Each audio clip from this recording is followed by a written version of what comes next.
성경을 보면 여성들이 자칫하면 오해할 말씀들이 여러 군데 있는데 오늘 말씀이 그와 같은 말씀 가운데 하나입니다. 오늘 말씀의 내용은 어떤 것입니까? 남편이 볼 때 아내의 외도가 의심되면 그 아내를 제사장에게 데리고 가라라는 것이죠. 그때 제사장은 물 한 그릇을 떠다가 성막 바닥에 긁을 한 움큼 긁어서 이제 그 물에 타라라는 것입니다. 그리고 그 다음에 여인의 한 손에는 하나님께 바치는 그 맹세의 제물을 손에 들게 하고 제사장은 흘끗한 물을 들고서 여인에게 맹세하도록 하라라는 것이죠. 19절에 보면 내가 외도한 일이 없으면 흘끗한 물을 마셔도 내게 아무런 해가 되지 않을 것이다. 그때 아멘 하도록 맹세하라고 하는 것입니다. 또 반대로 하지만 만일 내가 내 남편을 배신하고 외도했다면 저주를 받을 것이다. 흘끗한 물을 마실 때 배가 부어오르고 허벅지가 마르게 될 것이다. 사람들에게 저주거리가 될 것이다.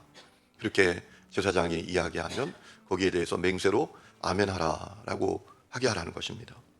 자, 제사장이 그 다음에 맹세의 내용을 글로 써서 흘끗한 물에 담그고 여인의 손에 들고 있던 그 곡식의 일부를 제단에서 불태우고 드디어 흘끗한 물을 아내가 마시게 하라라는 것입니다. 그때 여인의 몸에 이상이 생기면 여인은 저주를 받은 자가 될 것이고 몸에 이상이 없으면 무죄가 증명될 것이다 라는 말씀이에요.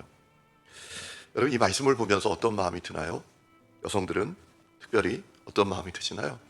주목할 것은 남편이 괜히 아내를 의심하고 의처증이 있을 때에도 이런 일을 하라는 것입니다. 여러분 30절 말씀에 그 내용이 나오지 않습니까? 30절 말씀 보세요. 또는 그 남편이 의심이 생겨서 자기 아내를 의심할 때에 여인을 여호와 앞에 두고 제사장이 이 법대로 행할 것이다 라고 했습니다. 아마 여성들은 답답할 것입니다. 야, 정말 기가 막히고 코가 막히다. 바람은 남자들이 피는데 왜 여자들이 이렇게 괴롭게 하시나, 이런 마음이 들지도 모릅니다. 하나님에 대해서 불편한 마음을 가질 수도 있습니다.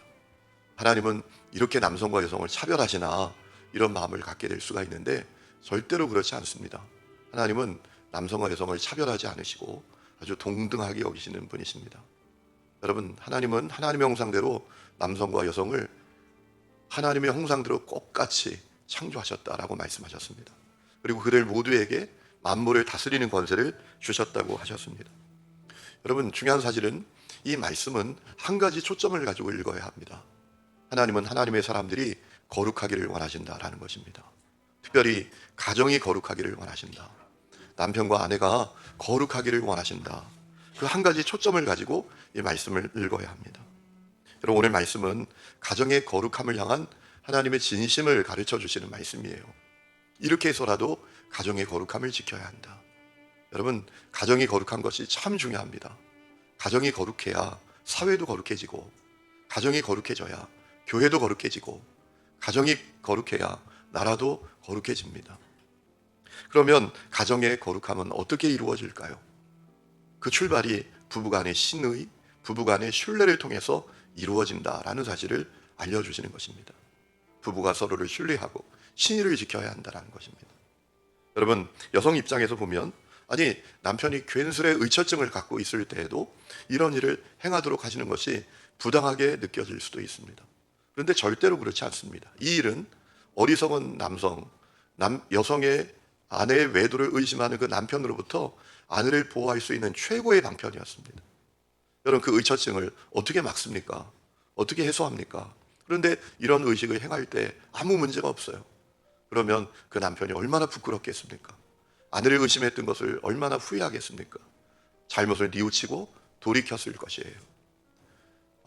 남편이 아내의 외도를 의심하고 의처증을 갖고 있을 때에도 이렇게 행하라라는 것이 불편할 수 있지만 반대로 생각해 보면 이 일이 아내를 보호할 수 있는 최고의 방편이었습니다. 여러분, 성경은 언제나 시대적인 문화를 배경으로 하고 있습니다. 이 시대는 가부장적인 시대입니다. 다른 말로 말하면 여성은 힘이 없습니다. 여러분, 구약 성경에 보면 사람 숫자를 헤아릴 때 남성만 헤아리는 거 아시죠? 여성과 아이들은 사람 숫자에 들어가지도 않습니다. 여러분, 그런 시대에 이 법은 여성들을 보호할 수 있는 최고의 방편이었어요. 이 일을 행했을 때 여성들이 아무 문제가 없으면 남편들이 엄청난 부끄러움을 당하지 않았겠습니까? 제사장 앞에서도 부끄러움을 당했을 거예요. 여러분, 그런데 반대로 만일 아내가 자의적으로 외도했어요. 그래서 배가 부어오르고 저주를 받게 되면, 야, 하나님 앞에는 아무것도 숨길 게 없구나. 철저하게 하나님 앞에 살아야 되는 거구나 라는 사실을 아내뿐만 아니라 남편도 제사장도 모든 사람도 공감하고 분명히 인식하게 되었을 것입니다. 여러분, 이 법은 우리 모두가 하나님 앞에서 살아야 한다 라는 사실을 가르쳐 주시기 위한 중요한 말씀이에요. 사람 앞에는 숨길 수 있어도 하나님 앞엔 그 어떤 것도 숨길 것이 없다 라는 사실을 확실히 알려주는 말씀이다 라는 것입니다. 여러분, 여러분의 가정은 거룩하십니까? 여러분의 가정은 부부가 서로 신뢰하고 신의를 지키는 그런 가정이십니까? 여러분의 가정이 하나님 앞에서 살 때 거룩해집니다. 하나님 앞에는 아무것도 감출 것이 없습니다. 하나님 앞에는 아무것도 숨길 것이 없습니다. 하나님 앞에는 다 드러납니다. 그렇기 때문에 우리 부부뿐만 아니라 온 가족이 하나님 앞에 살아야 합니다. 하나님 앞에 살면 거룩해질 수 있습니다. 사람 앞에 서지 말고 하나님 앞에 서야 합니다. 오늘 그 은혜가 여러분 가운데 있기를 주의 이름으로 축원합니다.